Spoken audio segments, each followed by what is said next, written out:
Nos bastidores do CT Parque Gigante, a comissão técnica defende uma reformulação necessária no elenco do Internacional. Não de tantas chegadas, mas principalmente de algumas saídas. Se entende que o grupo está muito inchado e alguns atletas no dia a dia do CT Parque Gigante perderam a função, não possuem um papel definido. Aqui eu falo sobre 7 jogadores que podem sair na metade do ano e quais os planos do Internacional para essa redução de elenco ainda em 2022. Tudo bem, gente? Obrigado pela participação aqui. Não esquece de deixar teu like, te inscrever, de ativar as notificações. Bora falar do Inter aqui no A Dupla. E nesse vídeo a gente vai falar sobre o grupo inchado do Internacional. O elenco do Inter atualmente tem 38 jogadores treinando no dia a dia do CT Parque Gigante.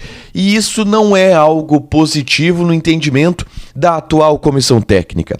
Eu me lembro da entrevista que Mano Menezes deu para o Donos da Bola, em uma entrevista exclusiva, onde ele citou que um ideal era que o grupo tivesse em torno de 30 jogadores. E são 38. Quais são as consequências disso no entendimento da atual comissão técnica? O Mano Menezes, ele tem falado sobre isso, de que todos os jogadores do grupo tenham e conheçam a sua função, saibam qual é o seu papel dentro do elenco. Se eu sou titular, se eu sou reserva naquela posição e sou um cara que posso ser utilizado naquela função. Qual a projeção de utilização do jogador no time titular? Todo atleta tem que saber isso, no entendimento do Mano Menezes. E quando existe um grupo muito grande, ele não consegue dar função para 38 jogadores. E por isso se trabalha muito forte na ideia, no bastidor do Beira-Rio, com a ideia de reduzir esse grupo na metade do ano. E é por isso que eu vou citar aqui 7 jogadores que estão nesse limbo, estão sem função no elenco. Logo, estando sem função, não fariam tanta falta se saíssem no meio do ano, que seja para um empréstimo até o fim da temporada, e depois eu vou explicar caso a caso, tá? E eu vou passar essa lista aqui dentro também do que eu observo nos treinamentos do CT Parque Gigante. Eu já explico que nessa lista de 7, ela poderia ser 10, mas tem 3 jogadores que eu não coloco como sem função no elenco. Eu coloco como sem projeção de utilização, mas eles têm uma função, que são Matheus Dias, Tauan Lara e Bruno Gomes. O Tauan Lara, o Matheus Dias e o Bruno Gomes, eles não devem ser utilizados pelo Mano Menezes em um futuro próximo.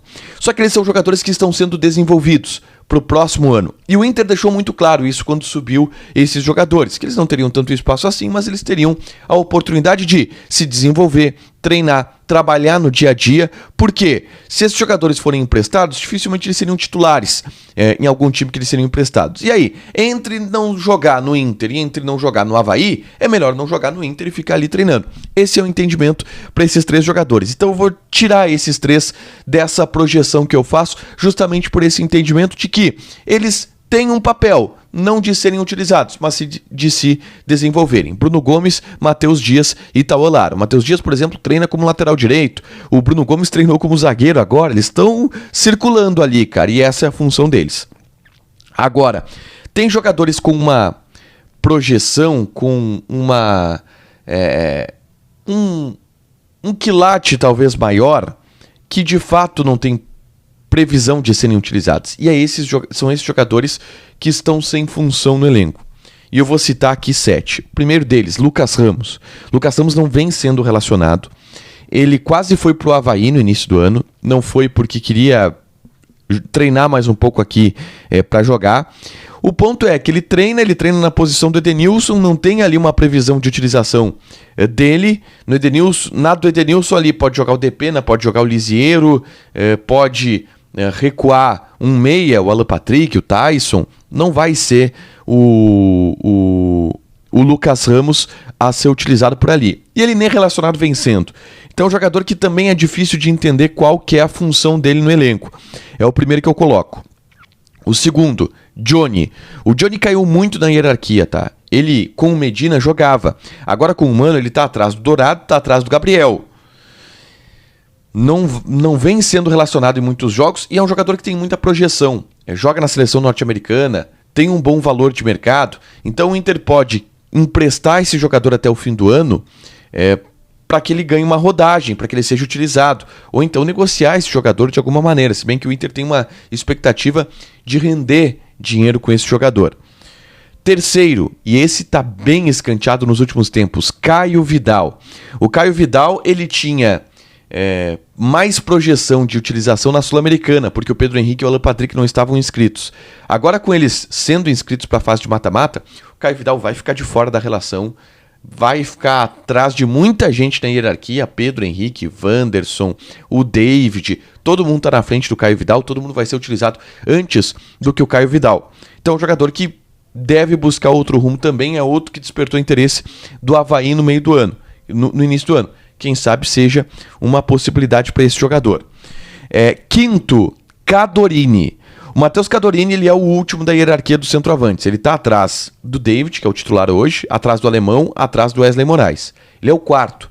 Ele vai ser relacionado em algumas partidas, em muitas não. Agora, com o Alemão sendo machucado, ele ganha um pouco de espaço, possivelmente seja utilizado, por exemplo, no domingo contra o Atlético, na segunda-feira contra o Atlético Goianiense, mas talvez seja a última oportunidade do Cadorini de mostrar alguma coisa. Ele não vem mostrando nos treinamentos, tá? Não vem treinando tão bem assim.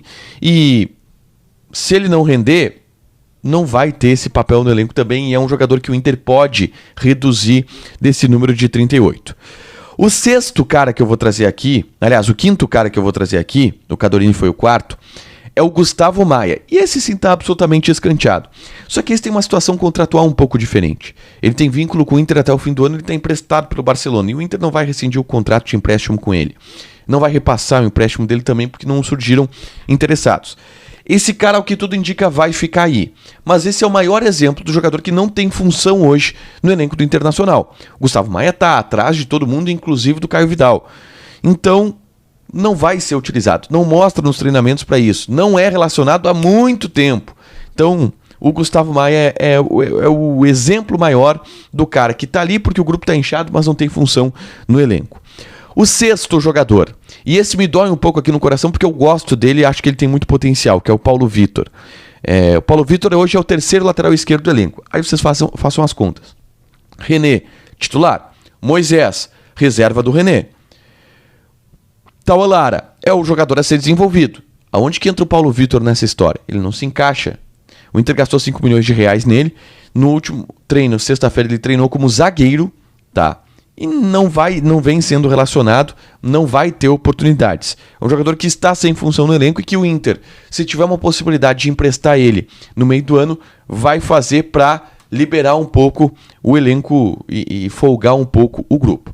E o último, esse jogador aqui está no DM, mas é um jogador que a direção do Inter já via pouca função nele para o grupo desde o ano passado, que é o Bosquilha. O Bosquilha quase foi negociado no fim do ano, só que ele ficou porque o Aguirre saiu, ele entendia que era o Aguirre que não queria utilizar ele, e aí com o Medina ele teria mais chances, acabou não tendo também, muito porque se machucou. O Bosquilha, mesmo que volte da lesão, ele está em um setor do campo ocupado por Depena, Alan Patrick, Tyson, Edenilson. Não vai sobrar espaço para o Bosquilha. Maurício está na frente do Bosquilha também. O próprio Estevão tem surgido bastante. Não vai sobrar espaço para o Bosquilha. Então é um jogador que poderá também ser negociado. É uma lista de 7 jogadores, tá? Lucas Ramos, Johnny, Caio Vidal, Cadorini, Gustavo Maia, Paulo Vitor e Bosquilha. Se o Inter liberar esses 7 jogadores, por exemplo, fica com 31. Já é um grupo menor. Tem centroavante ainda que vai ser contratado. Ou seja, uma urgência ainda maior do Cadorini ser negociado. Porque o Wesley Moraes, ele talvez seria melhor ficar com o Cadorini do que com o Wesley Moraes, mas com o Wesley Moraes está só até o fim do ano. Então, tu libera o Wesley Moraes no fim do ano e aí no ano que vem tu retoma o Cadorini para ser esse quarto ou terceiro centroavante. Mas o Inter vai precisar se mexer na janela de transferências. E esses jogadores aqui atualmente estão sem função. Tem alguém nessa lista aqui que tu não gostou que estivesse nessa lista? Tem alguém que tu quer colocar nessa lista? Comenta aqui embaixo, deixa teu like, te inscreve e ativa as notificações. Beijo!